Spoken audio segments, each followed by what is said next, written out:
তওবার মাধ্যমে সবাই ক্ষমা পেলেও 3 শ্রেণীর নারী ক্ষমা পাবে না। তারা যদি তওবা করে, হতবাগা সে নারী শুনলে আপনারা অবাক হয়ে যাবেন। সেই হতবাগা নারীগুলা কারা? আল্লাহ রাব্বুল আলামিন তওবা করলে সকলকে ক্ষমা করে দেন।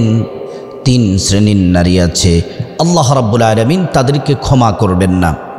প্রিয় দিনদার ইমানদার মুসলিম ভাই ও বোন, সহিহ আল জামি 2 নম্বর খণ্ডের 29 নম্বর পৃষ্ঠার মধ্যে এসেছে আল্লাহ রাব্বুল আলামিন সকলকে ক্ষমা করে দিবেন, কিন্তু এই 3 শ্রেণীর নারীর এই পাপগুলা করার, গুনাহগুলা করার কারণে আল্লাহ পাক তাদেরকে ক্ষমা করবেন না। অথচ আল্লাহ কোরআনে কি বলেছেন শুনলে অবাক হবেন। আল্লাহ রাব্বুল আলামিন বলেন, ولو أن أهل القرى آمنوا واتقوا لفتحنا عليهم بركات من السماء والأرض। আল্লাহ রাব্বুল আলামিন বলেন, যে জনপদবাসী, যে এলাকাবাসী, যে গ্রামবাসী, যে ব্যক্তি আমি আল্লাহকে ভয় করে এবং তওবা করে ঈমান আনে, আমি আল্লাহকে ভয় করে তওবা করে, আমি আল্লাহ রাব্বুল আলামিন তার জন্য আসমানের সমস্ত বরকতের দরজা খুলে দেই। সুবহানাল্লাহি ওয়া বিহামদিহি। আল্লাহ রাব্বুল আলামিন অন্য জায়গার মধ্যে বলেন, ইন্নাল্লাহা ইউহিব্বুত তাওয়াবিনা ওয়া ইউহিব্বুল মুতাতাহহিরিন। নিশ্চয় আল্লাহ পাক, আল্লাহ রাব্বুল আলামিন 2 শ্রেণীর মানুষকে ভালোবাসেন, যারা তওবা করে এবং যারা পবিত্রতা অর্জন করে। সুবহানাল্লাহি ওয়া বিহামদিহি।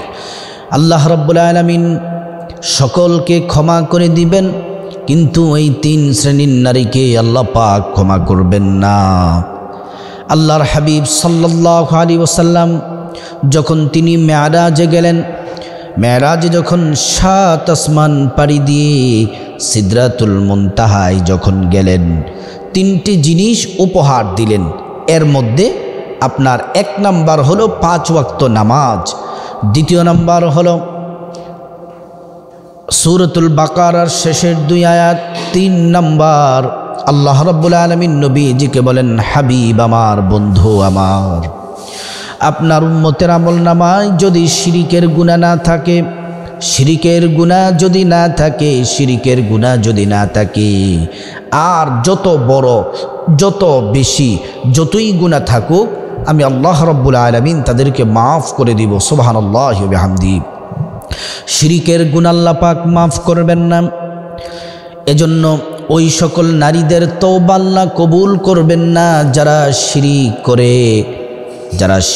করে, তওবা করে আবার শিরিক করে, যারা তওবা করে আবার শিরিক করে, বিভিন্ন মাজারের কাছে গিয়ে চায়, ঘরের মধ্যে আপনার বিভিন্ন জিনিস হাতের মধ্যে সুতা বেঁধে রাখে, বিভিন্ন শিরিকের সাথে যে নারীরা, মহিলারা সম্পৃক্ত আছে, শুধু নারী নয়, পুরুষও যারা আছে, আল্লাহ তাআলা তাদেরকে ক্ষমা করবেন না। এজন্য সাবধান মহিলা মা বোনেরা, শিরিকের কোনো গুনাহ করা যাবে না। আল্লাহ রাব্বুল আলামিন কোরআন আল কারীমের মধ্যে বলেন, ইন্নাল্লাহা লা ইয়াগফিরু আন ইউশরাকা বিহি ওয়া ইয়াগফিরু মা দুনা যালিকা লিমান ইয়াশা। আল্লাহ তাআলা সব গুনাহ ক্ষমা করে দিবেন, কিন্তু শিরিকের গুনাহ আল্লাহ পাক ক্ষমা করবেন না। আল্লাহ রাব্বুল আলামিন কোরআনে আরো বলেন, ইন্নাশ শিরকা লাযুলমুন আযীম।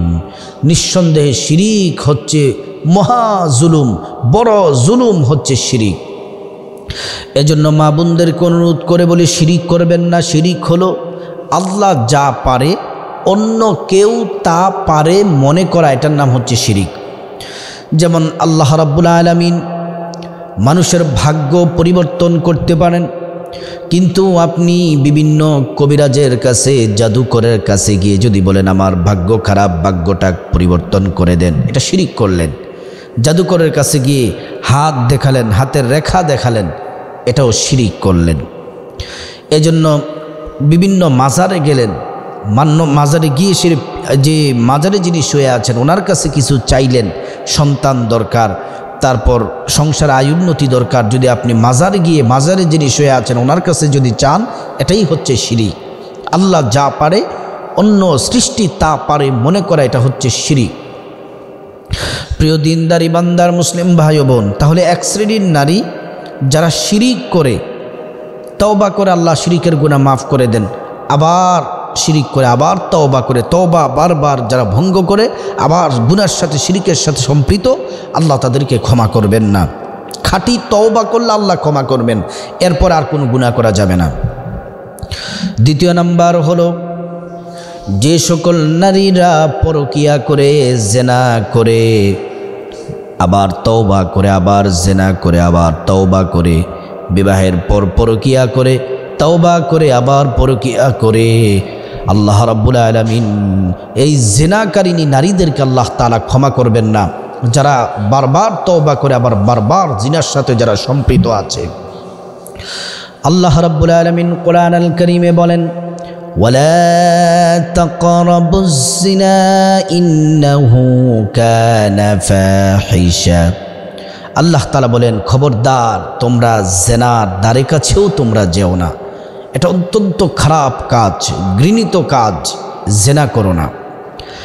বিবাহের আগে যদি কোনো ছেলে মেয়ে জেনা করে, ইসলামী শরীয়তের আইন হলো 100টি বেত্রাঘাত দেওয়া, ছেলে মেয়ে উভয়কে জনসম্মুখে খোলা ময়দানে।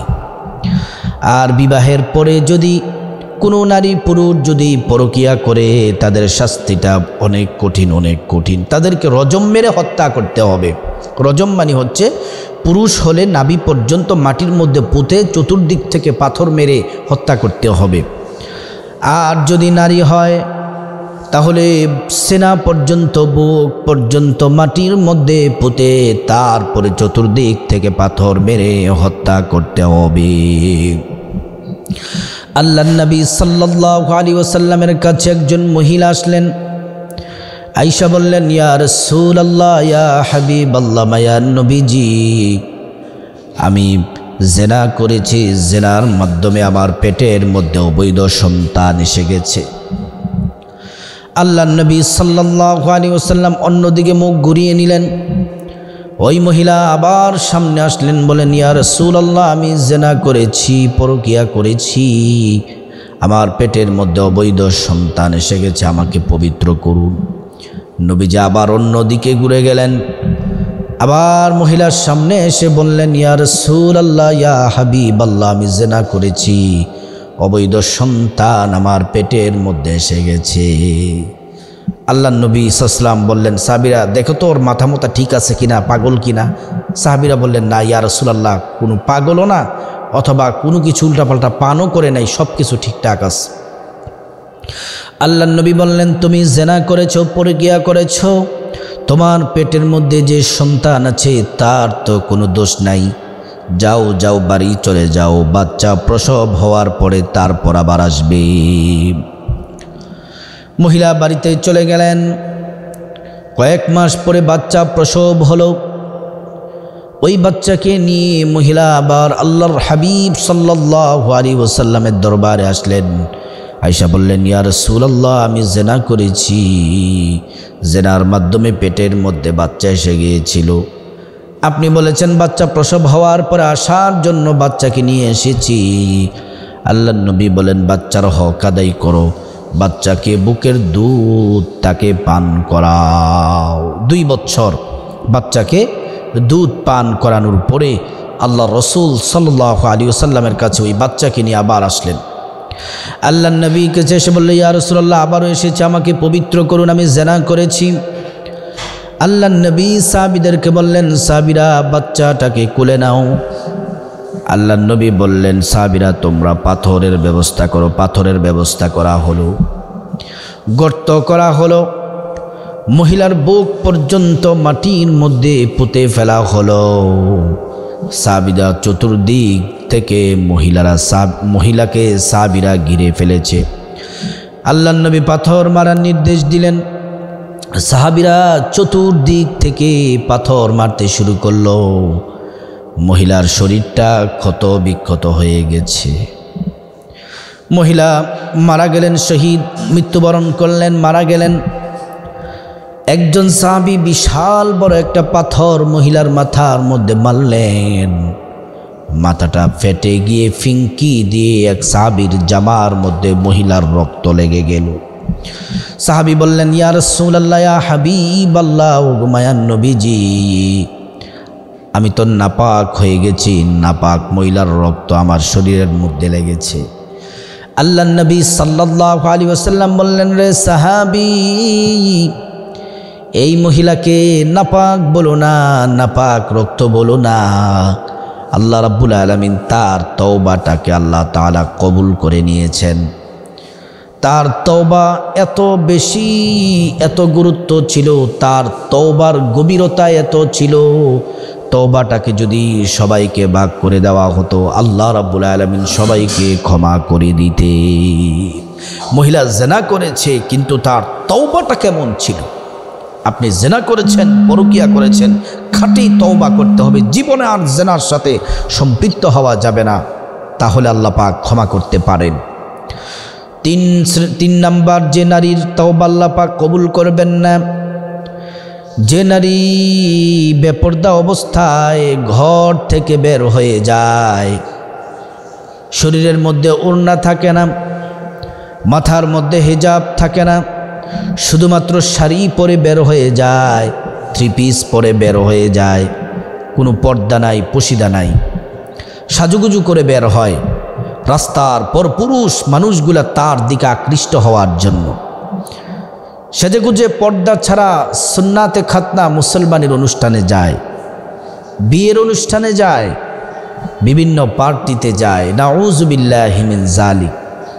কিন্তু আবার বাড়িতে এসে অনেকে আছে তওবা করে, আল্লাহ ভুল করেছি, আবার বেপর্দা অবস্থায় বের হয়ে যায়, আবার চলে আসে, আবার তওবা করে আবার বেপর্দা অবস্থায় বের হয়ে যায়। আল্লাহ রাব্বুল আলামিন সেই নারীদেরকে আল্লাহ পাক ক্ষমা করবেন না। আল্লাহর নবী সাল্লাল্লাহু আলাইহি ওয়াসাল্লাম পর্দা সম্পর্কে কতটা গুরুত্ব দিয়েছেন। নবীজির একজন সাহাবী ছিলেন উম্মে মাকতুম, অন্ধ সাহাবী, চোখে দেখতে পায় না, লাঠি দিয়ে আল্লাহর রসুলের কাছে ভর দিয়ে দিয়ে আসতেছে। আল্লাহর নবীর স্ত্রীগণ বসা ছিলেন। নবীজি বললেন, এই আমার স্ত্রীরা, তোমরা পর্দার ভিতরে চলে যাও, তোমরা ঘরের মধ্যে চলে যাও, সাহাবী আসতেছে। একজন স্ত্রী ডেকে ডেকে বললেন, ইয়া রাসূলুল্লাহ, উম্মে মাকতুম সে তো চোখে দেখতে পায় না, সে তো চোখে দেখতে পায় না। আল্লাহর নবী বললেন, উম্মে মাকতুম যদি না দেখে তাহলে কি হয়েছে? তোমরা তো উম্মে মাকতুমকে দেখতেছ, এজন্য পর্দা করো। পর্দা করা ফরজ করে দিয়েছেন আল্লাহ রাব্বুল আলামিন।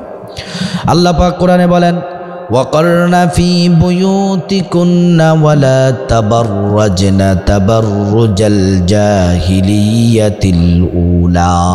জাহিলি যুগের মহিলাদের মতো অবাধে তোমরা অপ্রয়োজনে ঘর থেকে তোমরা বের হইও না। আল্লাহ পাক কোরআনে বলেন, কুল্লিল মুমিনাতি ইয়াগদুদনা মিন আবসারিহিন্না ওয়া ইয়াহফাজুনা ফুরুজাহুন্না। হাবিব মুহাম্মদ সাল্লাল্লাহু আলাইহি ওয়াসাল্লাম, আপনি মুমিনা নারীদেরকে জানিয়ে দেন তারা যেন তাদের দৃষ্টিকে যেন সংযত রাখে এবং তারা যেন লজ্জাস্থানকে হেফাজত করে, তারা যেন পর্দা করে। আল্লাহ রাব্বুল আলামিন বিধান দিয়ে দিলেন। এজন্য যে তিন শ্রেণীর নারীর কথা বললাম তাদেরকে আল্লাহ ক্ষমা করবেন না যতক্ষণ না পর্যন্ত তারা খাঁটি তওবা করবে এবং এই তওবার মাধ্যমে আর কখনো এই গুনার সাথে জড়িত হবে না। এই নিয়তে যদি খাঁটি তওবা করে তখন আল্লাহ পাক ক্ষমা করবেন। আল্লাহ সুবহানাহু তাআলা সকল মা বোনদেরকে এই সকল গুনাহের পাপ কাজ থেকে আল্লাহ তাআলা বিরত থাকার তৌফিক দান করুন।